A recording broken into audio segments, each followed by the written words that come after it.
ગોધરા નજીક દેવ તલાવડી પાસે આવેલા એક વેસ્ટ પ્લાસ્ટિકના ગોડાઉનમાં ભીષણ આગ લાગી હતી અને પ્લાસ્ટિકના ગોડાઉનમાં આગ ઝડપથી ફેલાતા ભયાનક વિકરાળ સ્વરૂપ આગે ધારણ કર્યું હતું। આ ઘટનાની જાણ ફાયર વિભાગને કરવામાં આવી હતી, જેને પગલે ગોધરાના ફાયર બ્રિગેડની ટીમોએ ઘટના સ્થળે પહોંચી આગ પર પાણીનો મારો ચલાવી બુઝાવવાની કોશિશ કરી હતી। ઉલ્લેખનીય છે કે ભારે પવનને કારણે આગ બેકાબૂ બની હતી। આ ઘટનાની જાણ થતાં જ આસપાસના ગ્રામજનો મોટી સંખ્યામાં ઉમટી પડ્યા હતા।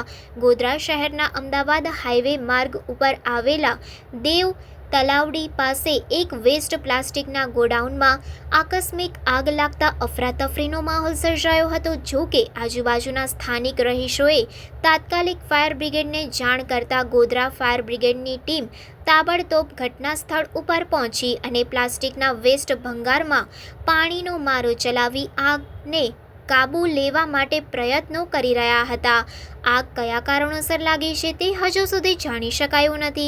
આગના બનાવને લઈને આજુબાજુમાં રહેતા સ્થાનિક લોકોમાં ભયનો માહોલ સર્જાયો હતો, કારણ કે આગે એટલું વિકરાળ સ્વરૂપ ધારણ કર્યું હતું કે તેને કાબૂ કરવા માટે ગોધરાની ફાયર બ્રિગેડની ટીમે સતત 3.5 કલાક સુધી પાણીનો મારો ચલાવ્યો હતો। ત્યારબાદ આગ કાબૂમાં આવી હતી।